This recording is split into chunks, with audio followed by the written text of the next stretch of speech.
No one wants to hear from you. I beg your pardon?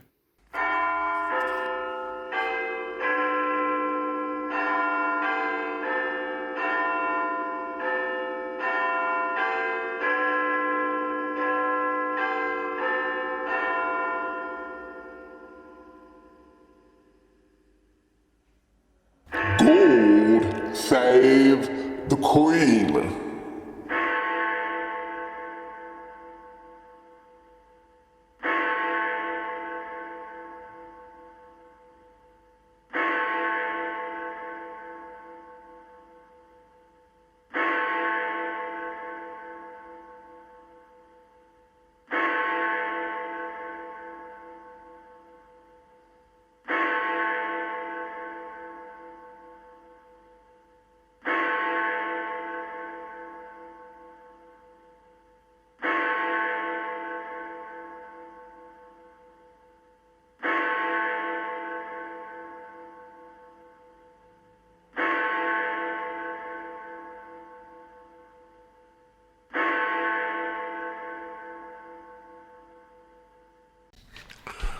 Do not allow the eye to fool the mind. I don't know, it was a quote from I think Amanda Lear. She was made a little bit more known in Britain because she went out in the 60s with Brian Jones from the Rolling Stones. And the Rolling Stones had a song named after her, Miss Amanda Jones. It's quite an interesting character because she was very close friend of John Lennon from the Beatles in the 60s and she was on the cover in the early 70s of the second album of Roxy Music. And of course, she was very known for just being more than just inside David Bowie's entourage. She was him and he was her, embedded in life during the Ziggy Stardust period. She went on to become the original disco queen, but she is also a great painter. She became Salvador Dali's muse. And she must have learned a lot during that time. You told me that you accidentally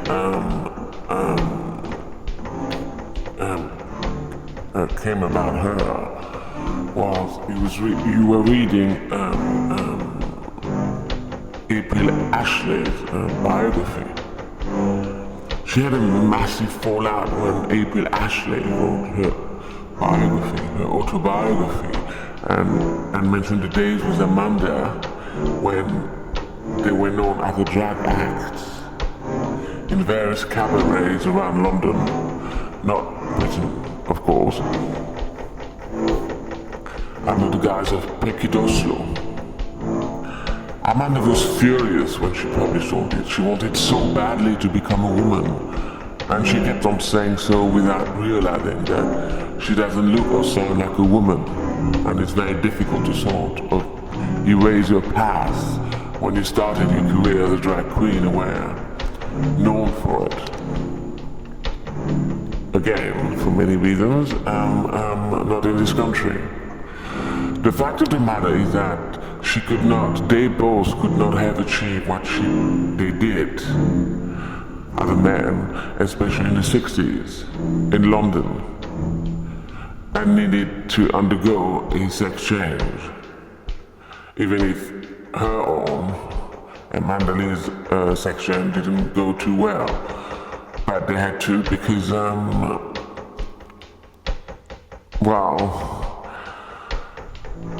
it was illegal in Britain, and that's one of the biggest shame that this country ever had, until 1967, that is.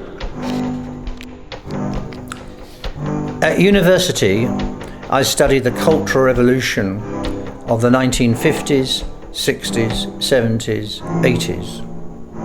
Up until 1967, same-sex relationships between men were dehumanized and criminalized. Gay men were persecuted, set up by the police, sent to prison, chemically castrated, treated like animals. Under English law, sexual identity was fixed, rigid. That started to change in the mid-60s. In 1967, gay sex was legalized in private. Later, it would be legal to express gay love in public. By the 1990s, the idea of gay marriage, bisexuality, transgender were well and truly out. No bad laws. The penny dropped when straight people finally understood that while it was entirely natural for them to express their love and lust man to woman, for gay people, it is the opposite. Back in 1707, in the English law, it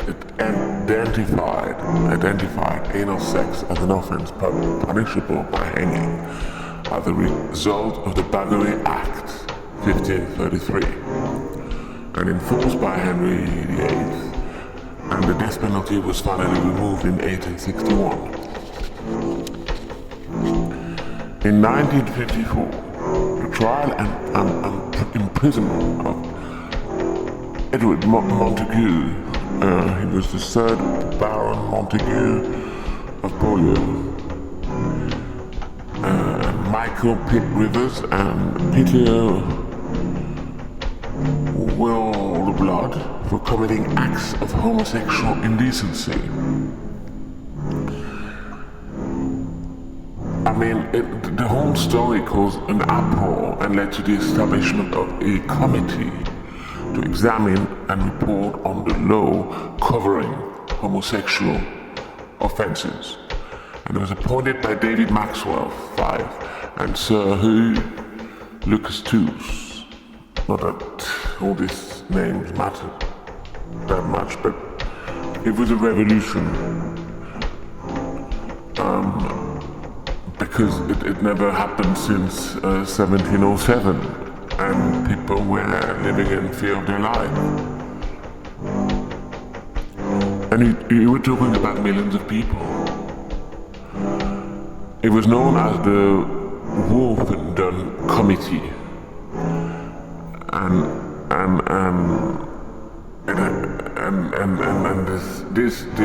this committee has been just created. The Homosexual Law Reform Society was founded on the 12th of May 1958, mainly to campaign for the implementation of the Wolf and Dunn Committee's recommendation. And it was the very first time it happened. It was very, very big at the time. And it's when things started to be mentioned in the newspapers, the unmentionable was mentioned. In 1965, Conservative peer Lord Arran proposed the decriminalization of male homosexual acts. It has to be noted that lesbian acts had never been made illegal, and all that happened in the House of Lords. This was followed by Humphrey Berkeley, or some name, I think, in the House of Commons a year later.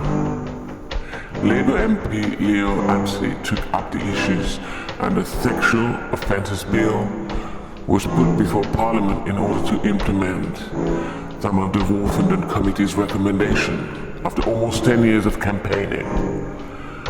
It was very, very difficult, because whilst they were campaigning, a lot of people, asked who they were and what they were doing, and the public opinion were not ready for it. bad, someone had to take the stones. The Sexual Offences Act was passed and received raw assent on the 27th of July 1967 after an intense late-night debate in the House of Commons. It maintained general prohibitions of buggery and indecency between men, but provided for a limited decriminalization of homosexual acts for adults over 21. This was for a higher age of consent than that for heterosexual acts, which was 16. All the restrictions were overturned much later by the European Court of Human Rights in 2000. There is no doubt that four main factors came to force in the 1950s that led to the committee that investigated